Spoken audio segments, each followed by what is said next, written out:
골다공증 완전 정복. 제1. 뼈는 왜 조용히 무너질까? 안녕하세요. 오늘은 여러분의 뼈 건강에 대해 이야기해 보려고 합니다. 침묵의 질환이라는 말을 들어보셨나요? 바로 골다공증입니다. 골다공증은 정말 무서운 질환입니다. 왜냐하면 아프지 않거든요. 통증이 없습니다. 아무런 신호도 보내지 않은 채 여러분의 뼈를 조용히 갉아먹습니다. 지금 이 순간에도 여러분의 뼈 속에서는 칼슘이 빠져나가고 있을 수 있습니다. 하지만 느낄 수 없습니다. 그러다가 어느 날 가벼운 기침을 하다가 무거운 물건을 들다가 넘어지면서 뼈가 부러집니다. 그제야 알게 됩니다.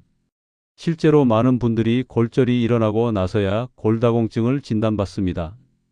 골절이 첫 증상인 거죠. 50세 이상 여성 3명 중 1명, 남성 5명 중 1명이 골다공증으로 인한 골절을 경험합니다. 특히 고관절 골절의 경우 1년 내 사망률이 20%에 달합니다. 하지만 희망이 있습니다. 골다공증은 예방할 수 있고 관리할 수 있습니다. 지금부터 뼈가 약해지는 이유를 하나씩 살펴보겠습니다. 제2. 골다공증의 정의와 진행 과정. 골다공증은 한자로 뼈에 구멍이 많아지는 병입니다. 뼈는 돌처럼 단단한 고체가 아닙니다. 내부는 스펀지처럼 생겼습니다. 정상적인 뼈를 현미경으로 보면 작은 구멍들이 규칙적으로 배열되어 있고 이 구멍들 사이를 단단한 뼈 조직이 빽빽하게 채우고 있습니다. 그런데 골다공증이 생기면 구멍들이 점점 커지고 뼈 조직은 얇아지고 약해집니다. 결과적으로 뼈의 밀도가 낮아지는 거죠. 골밀도는 T- 점수라는 기준으로 측정합니다. -1.0 이상이 정상, -1.0에서 -2.5 사이가 골감소증, -2.5 이하가 골다공증입니다. 우리 몸의 뼈는 30대 중반까지 계속 강해지다가 30대 후반부터 서서히 줄어들기 시작합니다. 매년 0.51%씩 골량이 감소합니다. 특히 여성의 경우 폐경 후 에스트로겐이 급감하면서 골밀도가 더 빠르게 감소합니다. 폐경 후 첫 10년 동안 골밀도가 급격히 떨어져 전체 골량의 상당 부분을 잃을 수 있습니다. 남성도 70세 이후에는 골다공증 위험이 크게 증가합니다. 뼈는 살아있는 조직입니다. 족골세포가 새 뼈를 만들고 파골세포가 낡은 뼈를 분해합니다. 정상적으로는 이 두 과정이 균형을 이루지만 나이가 들면서 균형이 깨집니다. 뼈를 만드는 속도보다 분해되는 속도가 더 빨라지는 거죠. 골다공증은 하루아침에 생기는 게 아닙니다. 수년에 걸쳐 천천히 조용히 진행됩니다. 제3. 골다공증의 증상. 초기 골다공증은 증상이 없습니다. 뼈가 20%, 30% 약해져도 느낄 수 없습니다. 그러다가 어느 순간부터 변화가 느껴지기 시작합니다. 가장 먼저 나타나는 증상은 키가 줄어드는 겁니다. 1, 2년 사이에 3cm 이상 줄어든다면 척추뼈가 약해져서 눌리고 있다는 신호입니다. 두 번째는 등이 굽는 겁니다. 약해진 척추뼈가 자신의 무게를 견디지 못하고 앞쪽으로 주저앉으면서 등이 점점 앞으로 굽게 됩니다. 세 번째는 만성적인 허리 통증이나 등 통증입니다. 척추가 조금씩 무너지면서 주변 근육과 인대에 부담을 주고 신경이 눌릴 수 있습니다. 네 번째는 골절입니다. 정말 작은 충격에도 뼈가 부러집니다. 의자에 털썩 앉는 것만으로도 척추 압박 골절이 올 수 있고 기침을 세게 하다가 갈비뼈가 부러질 수 있습니다. 골절이 일어나면 삶이 완전히 바뀝니다. 72세 김 씨는 평소 건강했지만 빙판길에 미끄러지면서 고관절이 골절됐습니다. 수술 후 회복했지만 걷는 게 불안해서 밖에 잘 나가지 못하고 활동량이 줄면서 근육도 약해졌습니다. 독립적이었던 삶이 순식간에 의존적인 삶으로 바뀐 겁니다. 특히 고관절 골절 후 6개월 이내 사망률이 20%나 됩니다. 골절 자체보다는 장기간 누워 있으면서 생기는 폐렴, 혈전증 같은 합병증 때문입니다. 키가 줄어들었나요? 등이 굽었나요? 만성 요통이 있나요? 있다면 골밀도 검사를 받아보시길 권합니다. 제사, 발생 원인 총정리. 첫 번째, 노화와 호르몬 변화입니다. 나이가 들면 뼈를 만드는 능력이 떨어집니다. 특히 여성은 폐경 시 에스트로겐이 급감하면서 골밀도가 빠르게 감소합니다. 남성도 테스토스테론이 감소하면서 골다공증 위험이 증가합니다. 두 번째, 영양 결핍입니다. 칼슘 섭취가 부족하면 우리 몸은 뼈에서 칼슘을 빼내습니다. 한국인의 칼슘 섭취량은 권장량의 70% 수준입니다. 비타민 D도 중요합니다. 칼슘이 장에서 흡수되도록 도와주는데 우리나라 성인의 90% 이상이 비타민 D 부족 상태입니다. 세 번째, 운동 부족입니다. 뼈는 압력을 받아야 강해집니다. 운동을 하면 뼈에 자극이 가고 뼈가 더 단단해집니다. 현대인들은 너무 앉아서 생활하는데 이런 생활 방식이 뼈를 약하게 만듭니다. 네 번째, 흡연과 음주입니다. 담배는 족골세포 기능을 방해하고 칼슘 흡수를 막습니다. 흡연자는 비흡연자에 비해 골절 위험이 30-40% 높습니다. 과도한 음주도 족골세포를 손상시키고 비타민 D 활성화를 방해합니다. 다섯 번째, 약물입니다. 스테로이드를 장기간 복용하면 골다공증이 올 수 있습니다. 일부 항경련제, 갑상선호르몬제도 위험 약물입니다. 여섯 번째, 만성 질환입니다. 갑상선 기능 항진증, 류마티스 관절염, 당뇨병, 만성 신장 질환 등이 골다공증 위험을 높입니다. 마지막으로 유전적 요인입니다. 부모님이 골다공증이 있으면 자녀도 위험이 높습니다.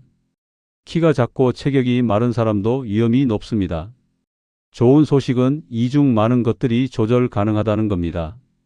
영양, 운동, 생활 습관은 바꿀 수 있습니다. 제5. 주로 발생되는 부위. 첫 번째, 척추입니다. 척추는 상체의 무게를 계속 지탱하므로 가장 먼저 문제가 생깁니다.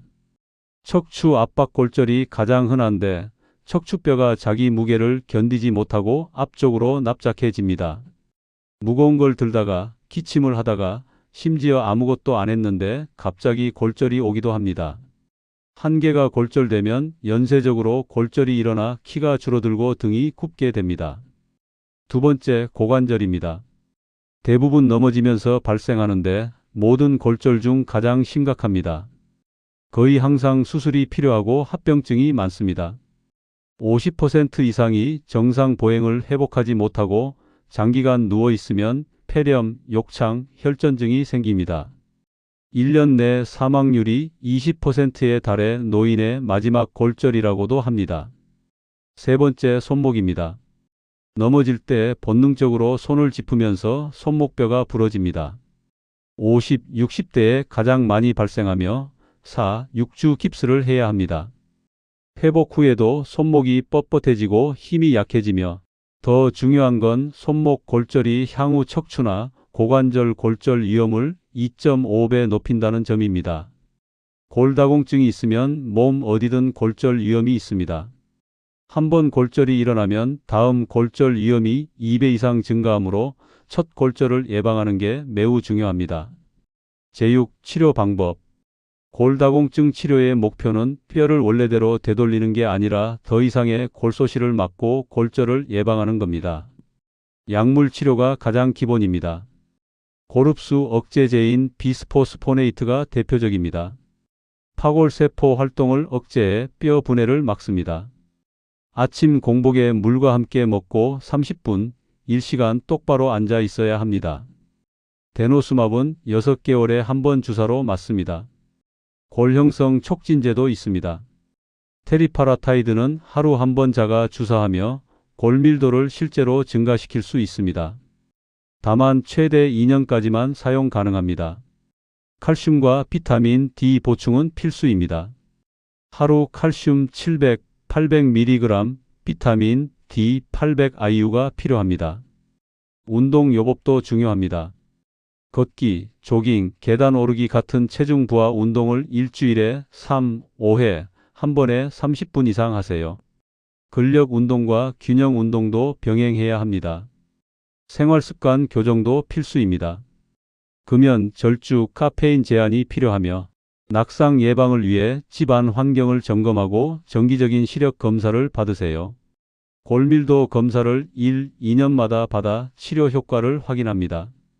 치료는 관리의 시작이며 평생 관리해야 하는 만성 질환으로 받아들여야 합니다. 제7. 예방에 도움되는 보조 영양 성분. 보조제는 치료가 아니라 보완입니다. 칼슘은 뼈의 주성분입니다. 성인은 하루 700, 800mg이 필요합니다. 우유, 요구르트, 치즈, 두부, 멸치, 녹색 채소에 풍부합니다. 보충제는 한 번에 500mg 이하로 나눠 먹어야 합니다. 하루 2000, 2500mg을 넘지 마세요. 비타민 D는 칼슘 흡수에 필수입니다. 햇빛을 쬐거나 연어, 고등어, 달걀 노른자로 섭취하지만 음식만으로는 부족합니다. 비타민 D3 형태로 하루 800 IU 보충하세요. 마그네슘은 뼈 구조 유지와 칼슘 침착을 돕습니다. 견과류, 씨앗류, 통곡물에 풍부하며 하루 300, 400mg 보충 가능합니다. 비타민 K는 칼슘이 뼈에 침착되도록 돕습니다. K1은 녹색 채소, K2는 나토, 치즈, 김치에 많습니다. 혈액 응고 약물 복용 시 주의하세요. 콜라겐은 뼈에 탄력을 줍니다. 콜라겐 펩타이드로 하루 510g 섭취하면 됩니다. 주의사항 보조제 복용 전 주치의와 상의하고 권장량을 지키며 음식 섭취를 우선하세요. 보조제만으로 골다공증을 치료할 수 없습니다. 제8. 예방이 가장 중요합니다. 골다공증은 치료보다 예방이 훨씬 중요합니다. 식습관 칼슘이 풍부한 음식을 매일 먹으세요. 우유, 요구르트, 치즈, 두유, 두부, 멸치, 녹색 채소를 골고루 드세요. 단백질도 충분히 섭취하세요. 피해야 할 것은 짠 음식, 탄산음료, 과도한 카페인, 과도한 육류입니다. 햇빛 노출 일주일에 2, 3회, 한 번에 15, 30분 햇빛을 쬐세요. 자외선 차단제 없이 얼굴, 팔, 다리를 노출시키는 게 좋습니다. 겨울철이나 고위도 지역에서는 비타민 D 보충제를 드세요. 운동 걷기, 조깅, 계단 오르기 같은 체중 부하 운동을 매일 30분 이상 하세요. 근력 운동은 일주일에 2, 3회, 균형 운동으로 요가를 하세요. 생활 습관 금연, 절주 하루 1잔 이하, 카페인 제한 하루 2, 3잔, 적절한 체중 유지가 필요합니다.